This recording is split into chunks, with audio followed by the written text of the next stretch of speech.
Hello everybody, it's the Monster from Hell again, and I'm here to deliver my promised Castlevania Lords of Shadow plot analysis.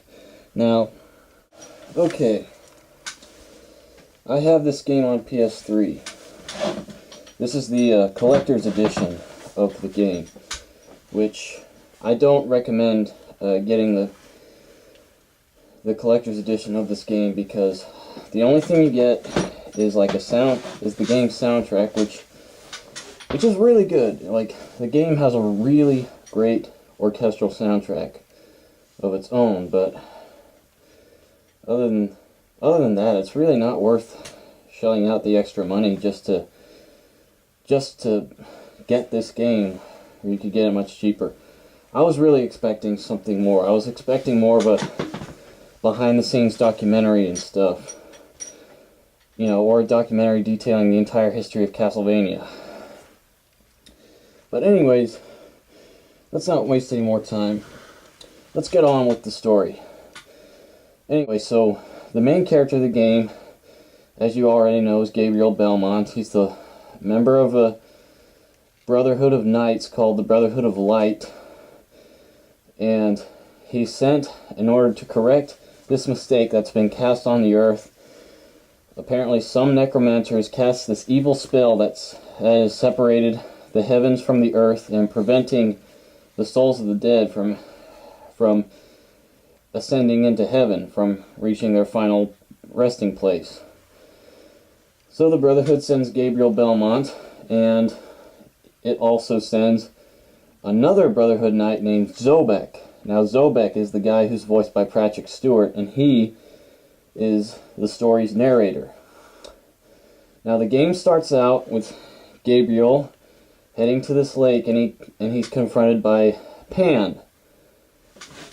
Now, you guys know who Pan is. You know, he's that mystical goat god, and his image is often used as like the imagery for Satan. So Pan, in like the European mythology, he's a pretty big character, but anyways, Pan offers to help Gabriel on his quest, and then he sends Gabriel off to the land of the werewolves, or the land of the Lycans, as they're called in this game. Now, on his way to the land of the Lycans, he meets up with this young girl named Claudia. Now, her special power is that she can talk without moving her lips. Now, they never really explained that. I kind of thought that was a little bit pointless piece of the story. They didn't really have to do that.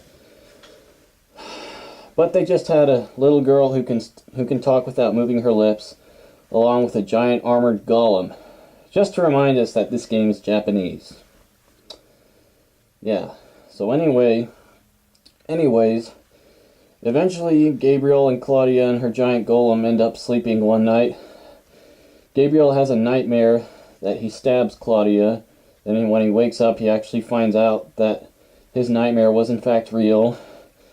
And then the golem gets really pissed off and angry, and he tries to kill you. You end up killing him, though. After you kill Claudia's pet golem, you actually fight Cornell, who is the Lord of the Werewolves. Now, for any Castlevania fan out there, you'll immediately recognize Cornell's name. Okay? Cornell was actually the name of the main character in the Nintendo 64 game Castlevania Legacy of Darkness. And that Cornell in that game was also a werewolf. So that's a nice little homage that Mercury's theme put into this game. But anyway, when you meet up with Cornell, he basically explains the whole backstory of the Brotherhood of Light and the Lords of Shadow. He explains that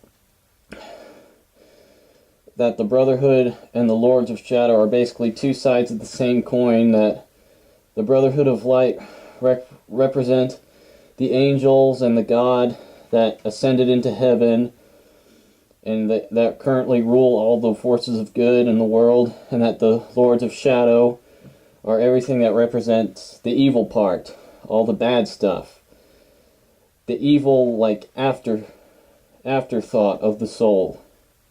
of the souls of the Brotherhood of Light. But after that, Gabriel refuses to believe it. He ends up killing Cornell, respectively. And then, after that, he is flown to the land of the vampires, which actually starts out as this big rocky mountainous area, which is actually one of the most beautiful locations in the whole game.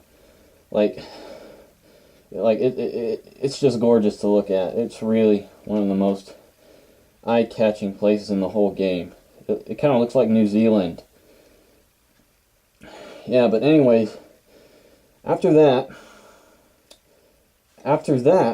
Gabriel meets Zobek in this big snowy village, which is called Weigal Village, which is actually the name of a village in the game Order of Ecclesia.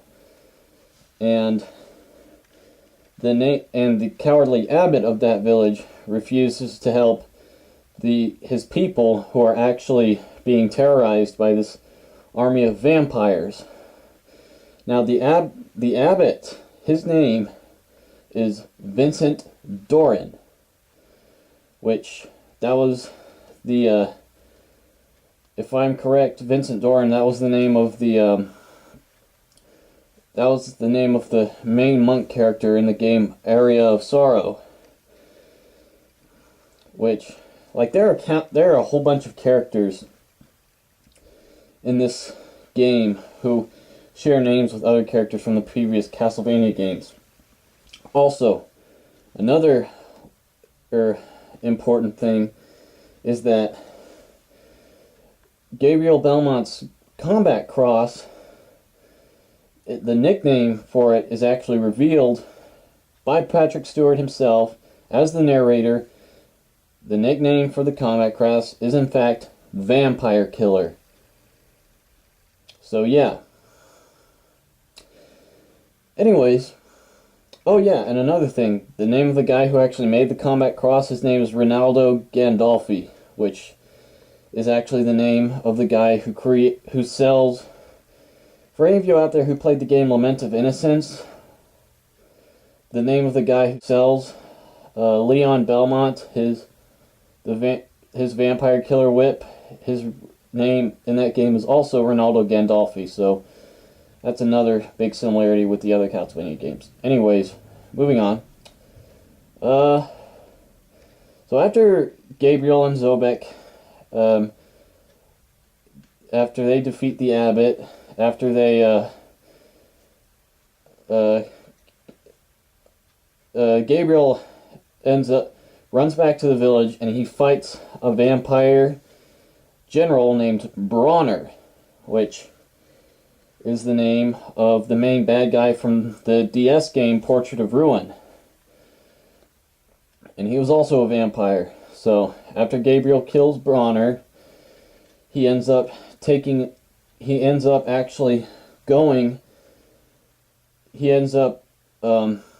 exploring and traveling into this huge castle. This enormous fucking castle complex, which, like I said in my other review, is incredibly reminiscent of the other Castlevania games. The fact